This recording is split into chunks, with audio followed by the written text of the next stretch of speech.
Ashama harka fuuliyyaa jirra jirtu daawwattoota fi dhaggeeffattoota miidiyaa qeerroo laangii jalatti argamtan bakkuma jirtanitti nageenyaa fi salaamanni keenya kan inni irraa bukkee isiniif haa gochaan itti aansuudhaan gama sagantaa biyyoo keenyatti isin dabarsuudhaaf nu hordofan faana bu'aan afeerraa keenya maarri kun qeerroo laangii like share subscribe godhuun hin dagatina.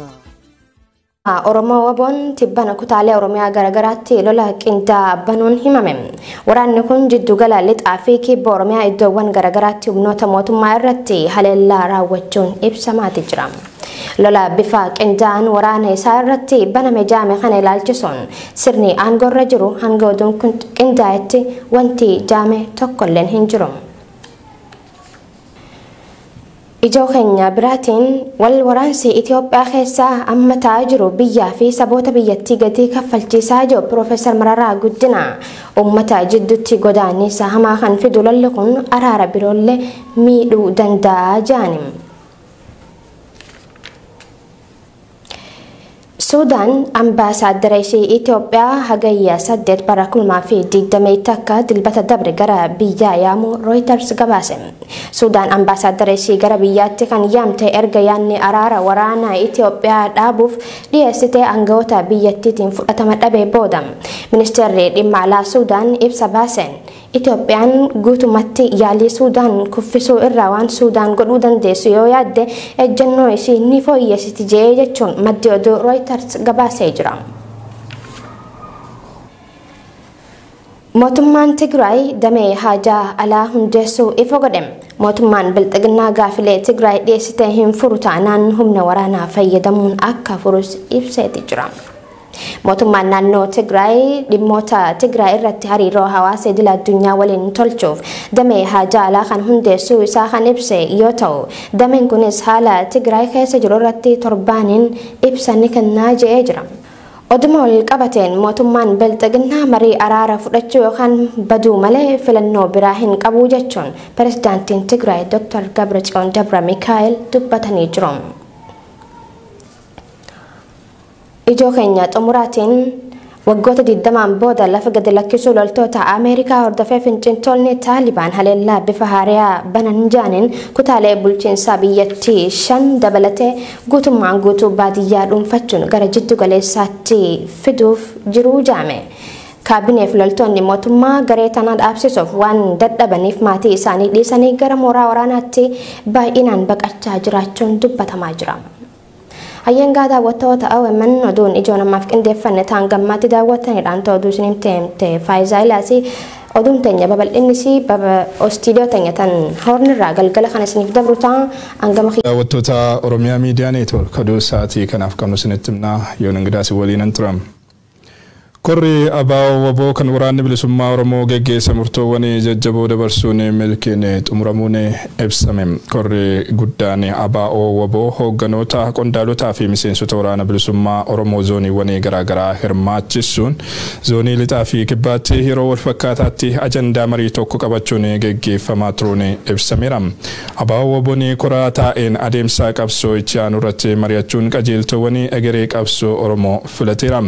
Kora kanarratti murtoowwan jajjaboo darban keessaa abaa'oo waboon dhaabuu danda'e seera heeraa fi sagantaa siyaasaa adda bilisummaa Oromoo ganamaan kan taliigamudha kan jedhu ni argama. Abaa'oon jiru dhaabaa tokkicha waraana bilisummaa Oromoo of jalatti goblaa godhatee fi jaarmiyaa akeekaa fi kaayyoo qabsoo bilisummaa walabummaa fi birmadummaa Oromiyaa afaan qawween kabachiisuu fi falmaa hadhooftuu gochaa jiru qofa ta'uu uummanni Oromoo akka hubatu barbaannaa jedha ibsi waboo kun. Korri taa'ame ajajootaa fi qondaalota waraanaa dhaabichaa fuulduratti tarkaanfachiisuuf danda'u jedhe filachuusaa ibsichi ni mul'isa. Korri waraanaa bilisummaa Oromoon geggeeffame hanga koraa abaa'oo itti aanutti marroo dirribaa ajajaa olaanaa abaa'oo waboo gochuun yoo muudu gammachuu abbooyyaa immoo itti aanaa ajajaa olaanaa abaa'oo waboo gochuun filateera. Qondaalonni waraanaa sadii koree qaama ajajoota olaanoo abaa'oo ta'uun birkiilee adda addaa irratti dabalataan kan muudaman ta'uu fi qaamni ajajoota olaanaa ABO waboo gurmuu miseensota 5 kan qabaatu ta'uun ibsameera. Kana malees Odaa Tarbii dubbi himaa ABO waboo addunyaa ta'uun akka itti fufaniif korri kun filachuun kan ibsame wayitaa ta'u fuulduraa fi dhimmi ABO waboo ilaallatu kamiyyuu karaa caasaa fi namoota korri kun qajeelche qofaan kan ibsamu ta'uun himameera.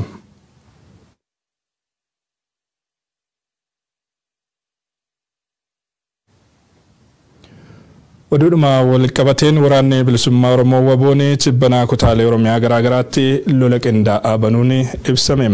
Waraanni kun giddugala lixaa fi kibba Oromiyaa iddoowwan garaagaraatti humnoota mootummaa irratti haleellaa raawwachuun himamaa jira. Lola bifa qindaa'aan waraana isaa irratti banamee jedhame kana ilaalchisuun garuu sirni aangoo irra jiru hanga oduun kun qindaa'etti wanti jedhe hin jiru. Guutuun gabaasa kanaatti ni dhiyaata.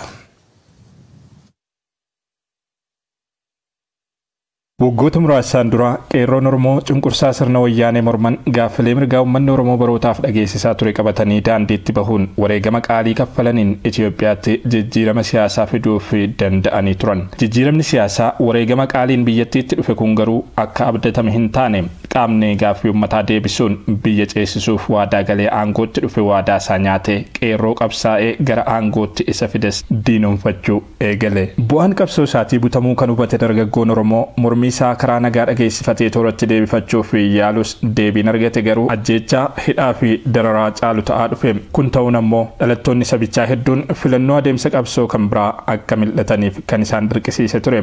Qeerroon Oromoo mormii hawaasaa Nabii Ahimadiin aangootti fide yeroo ammaa kaan manneen hidhaa kaan ammoo qabsoo hidhannoo fi bosona galee jira jedhu seenaatarri biyya Ameerikaa dhimma Itoophiyaatti dhiyeenyaan hordofan Chris Coons. But the protest movement that largely brought him to power was led by young men in Oromia, many of whom are now in prison or who have joined armed groups. Dargaggoon Oromoo qabsoo hidhannootti bal'inaan makamuu eegaluun ammoo qaama duraanuu jijjiiramni biyyattiitti dhufe gaaffii Oromoo deebisuuf kan hin dandeenye ta'uu hubachuun bosona Oromiyaa maandheffatee qabsoo qawwee itti fufuuf filatee ture waraana bilisummaa Oromootiif humna dabalataa ta'uu danda'eera.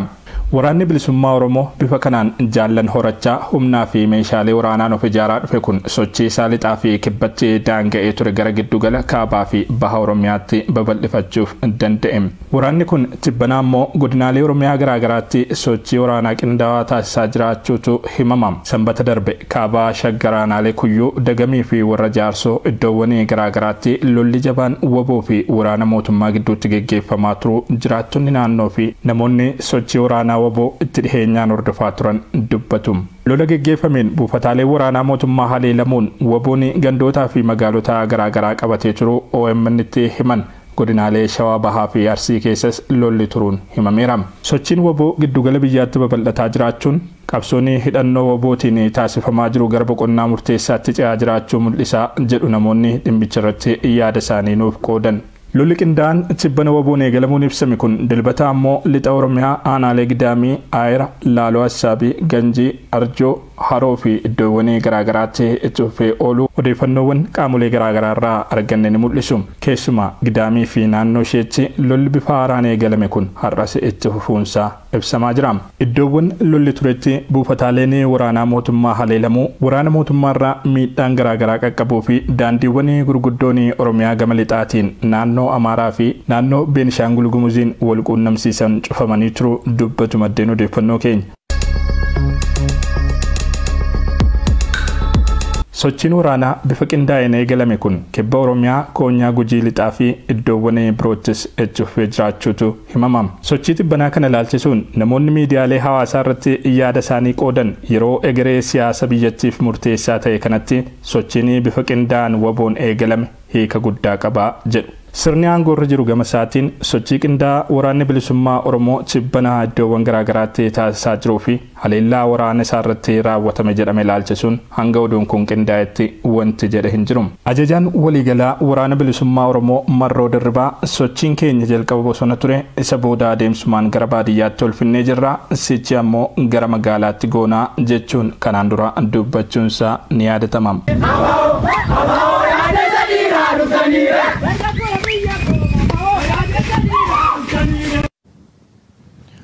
Garoodiwwan birootti wayita jennu ammoo wal waraansi Itoophiyaa keessa mataa jiru biyyaa fi saboota biyyattii gatii kaffalchiisaa jedhu Profeesar Mararaa Guddinaa uummata gidduutti godaannisaa hamaa kan fidu lolli kun araara boriillee miidhuu danda'a kan jedhan Profeesarichi rakkoo siyaasaa biyyattii fi furmaanni siyaasumaa jedhu. Abrahaam Birruu guutuu oduu kana qopheesseera.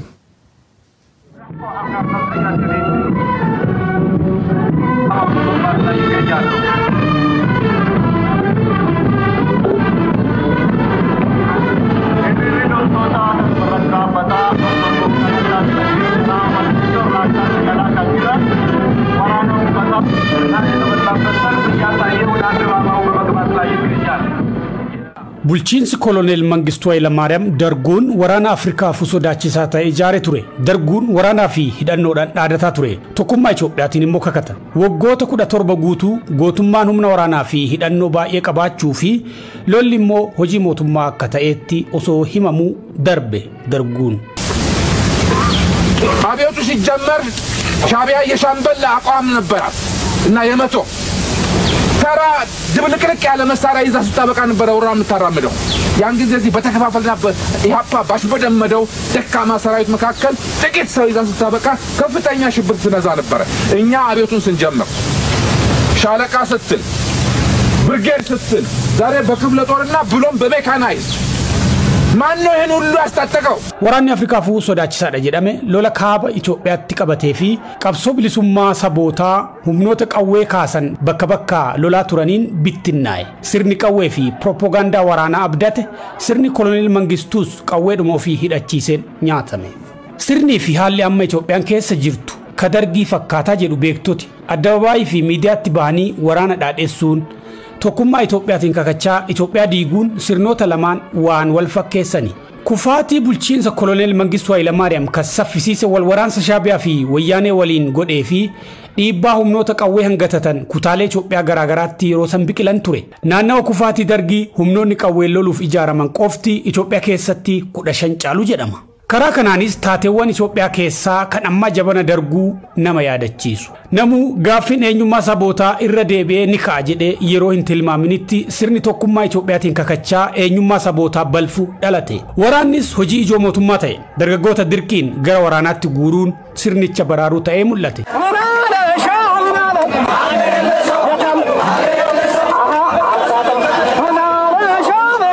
Badhaadhinaa fi waraana qixxuma kan faarsu bulchiinsi amma Itoophiyaa harkaa qabu qawwee walawwaladhaa waraanaaf qophaa'aa jechuun televezyiinii fi raadiyooniidhaan lallabe.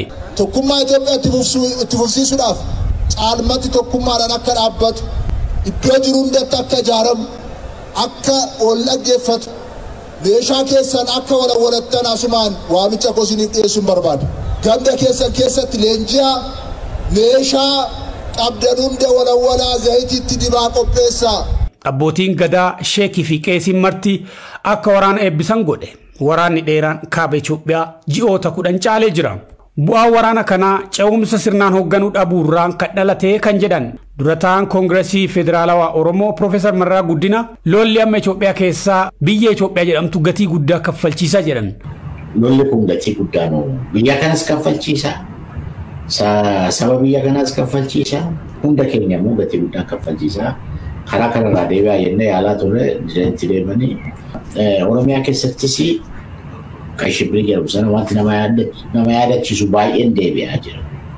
Deebi'ee to'atu tokko tokkotti ni ta'aa jira.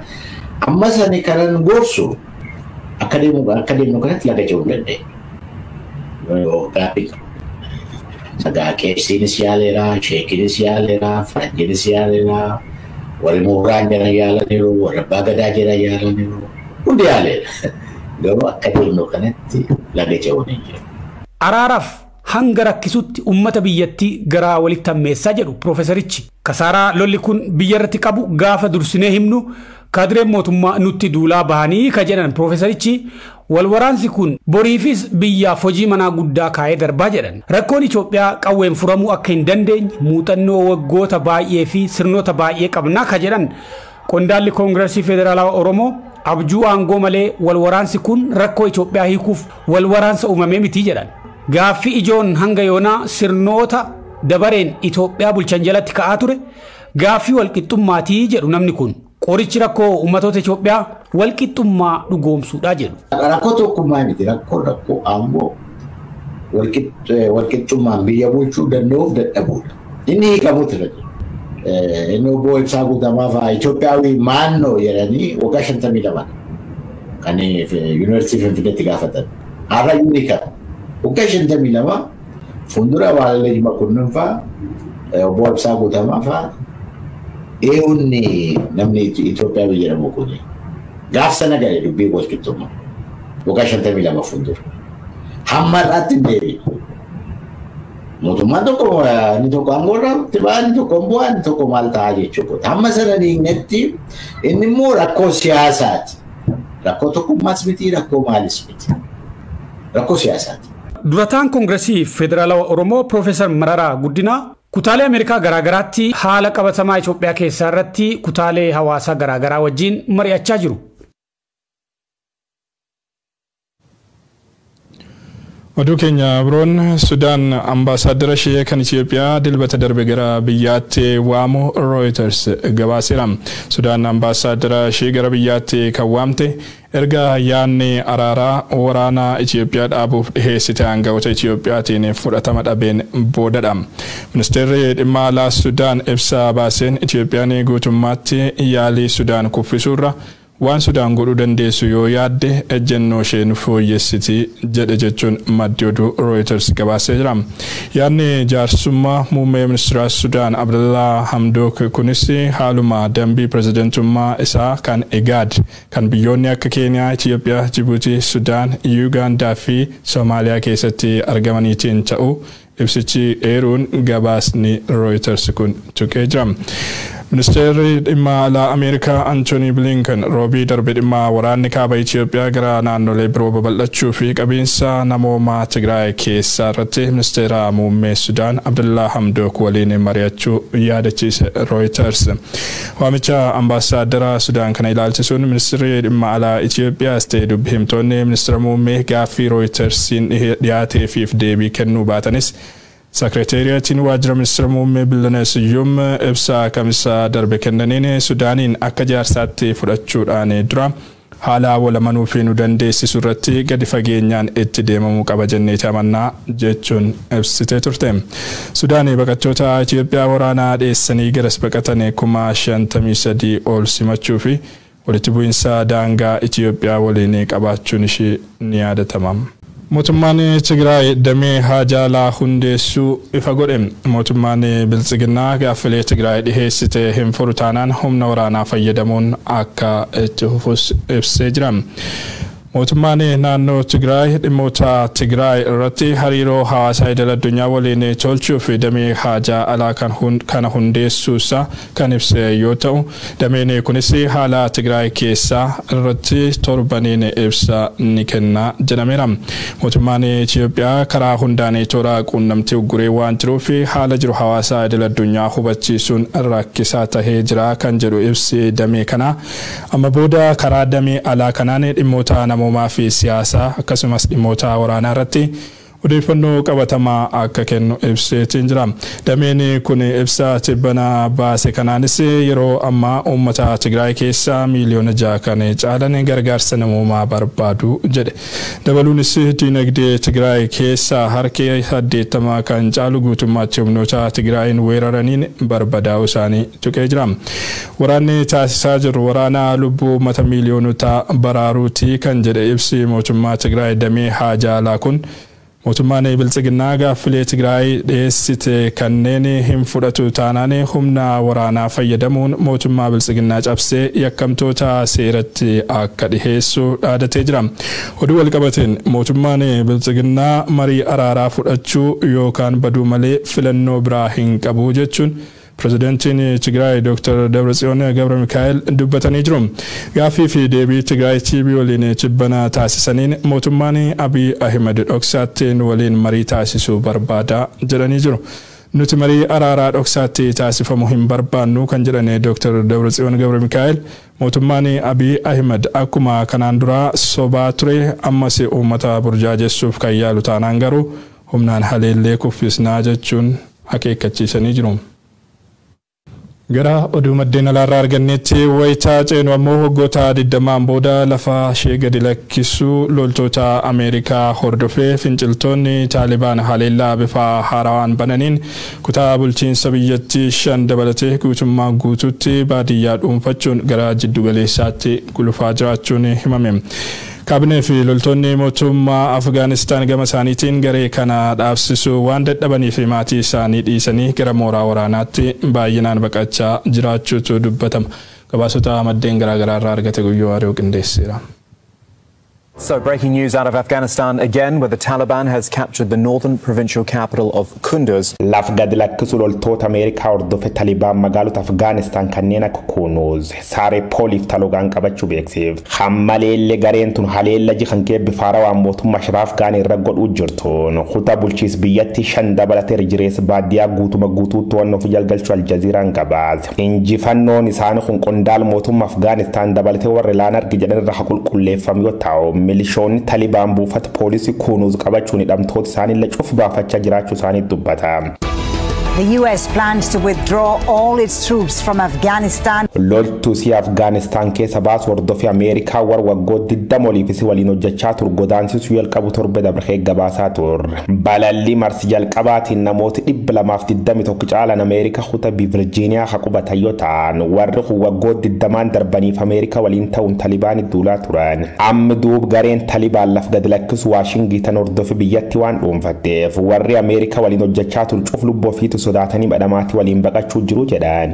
the Taliban entered Kunduz, one of the country's biggest cities and a gateway to the north. Turjubbaantooti neetoo daa'ima warraatii fi ijoollee xixiqqoo dabalatee balalli marsi-qaraatiin hojjettoota hedduun Ameerikaa bahu dubbatu gabaasi kun warri viizaan rukutameef cufa baasuuf biyyatti Joe Biden Ameerikaan hojii jiraachuu Associated Press qubqabaa jedhe nu waraan injifanne jirra Ameerikaa yaayyuu mo'atamte garee waggootaaf Afgaanistaan raasuun dhalname hedduu biyya nyaachifte zeddiboodi yookaan imriit of Afgaan Talibaanii jedhe Talibaan yookaan Pashto afaan Oromoo yoo jijjiir barattooti maqasaaniiti Talibaan akkan war faranjoota bar 1990 keessa laf gad lakkisu war Soviet Communist Russia taansite kadhalatti yoo taatu loltooti kun bar 1996 lamaaf tokko eega Afgaanistaan bulchiteen duuba dhukaas garee Osama bin Laden fulbaana keessa Ameerikaa irratti tolche ka September 9/11 jedhamuun Ameerikaan Talibaan Al-Qaayidaa walitti qabdi jettee jabdu taaruun loltooti dargitaati lafa balleessuun angorra kaaftee mootummaa dhibuun deesseet. Eegi suni as duub Talibaan dhaabbachuu mootummaa Afgaanistaan kan waan hin fudhanneef the counter attack yookaan waraan ofirra qolachuu adeemsisuun Ameerikaallee waraan dhibirra yayyabde shororkeessitoota jechuun moggaafte. The Taliban, the hardline Islamist group that ruled over Afghanistan, had sheltered Al-Qaeda and its leader Osama bin Laden. The Bastley olaantummaa Ameerikaa mormite qawwe qabatte kaatina meddu jeesuun dhuguma deessitoo fillee akkasum dhumachaa turte. Waraa waggoota 20 oliif godhameen Taliban jibbaat falmachuun Ameerikaa gudditti waya lubbuu qabde dadhaban. Yeroo ammaa duub Taliban biyyi isaanii keessa riphee loltoota qofa osoo hin taane qondaalli isaanii gameeyyiin kanneen akka Hajim Kaat kakuta ka biyyatti Balkaan jedhan isa bulchaa jedhan mootummaa ta'uuf eeggachaa turan armaan dur gabaasne ture. Dhumirra duub biyyiti Joseph Robinette Biden the Junior Ameerikaan haala ajaa'ibsiisaa ta'e waraa waggoota 20 oliif Taliban waliin gooteen Kaabul gad lakkifte baqachuuf murteessite. But some American officials have criticized the decision. So could it accelerate the Afghan peace process or plunge the country into further conflict? Taliban immoo laf gad lakkisu Ameerikaa kan hordofe biyya shira Afgaanistaan raasaa waan turteef namooti 100 caalan ka Ameerikaaf neetoo gargaaranii Taliban lolaa turan baqachuuf galmaa'u isaanii ragaaleen agarsiisu. Waraan guddaa guyyaa kaleessa milishoota Talibaaniitiif mootummaa shira Afgaanii jidduu godham jedhaniin ijoolleen Osama bin Laden yookaan the bin Laden of Al-Qaeda guutuu magaal biyyatti waan dirre xuyyoora dabarti cufatu wachu bulchaan bulchiis Kunduz Amruddii Wali Ruutarsitte magaalaan Afgaanistaan hedduun laf bookhara waraana ta'uu dirii hedduun to'annaa finciltoota Taliban jalgaluuf kaabinoonni mootummaa baay'een garmoona waraanaa baqachaa jiraachuu kadubbata gabaasii Aljaziiraa loltooti Afgaan Arab mootummaa shira Afgaanii fonqolchuuf waan jalgaan fakkaatti jedhan waraan kaayootiif waraanangoo Abdul Ghani Barada of Talibaniif shira Afgaanii of Kabul the Talibaniif mootummaan biisuni dubbiin saati dhumarga usii dubbata. The Taliban continue to make major gains in the country. Earlier on Sunday, the militant group captured its first major city. walumaa galatti oduun sa'aatii kanaaf qabnu kanneen turani. Ashama harka fuuniyyaa jirra jirtu daawwattoota fi dhaggeeffattoota miidiyaa qeerroo laangii jalatti argamtan bakkuma jirtanitti nageenyaa fi salaamanni keenya kan inni irraa buqqee isiniif haa gochaan itti aansuudhaan gama sagantaa dubbii ijoo keenyatti isin daawwachuudhaaf nu hordofaa faana bu'aan afeerraa keenya maarri kun qeerroo laangii laayik sheer sabskiraayib godhuun hin dagatinaa.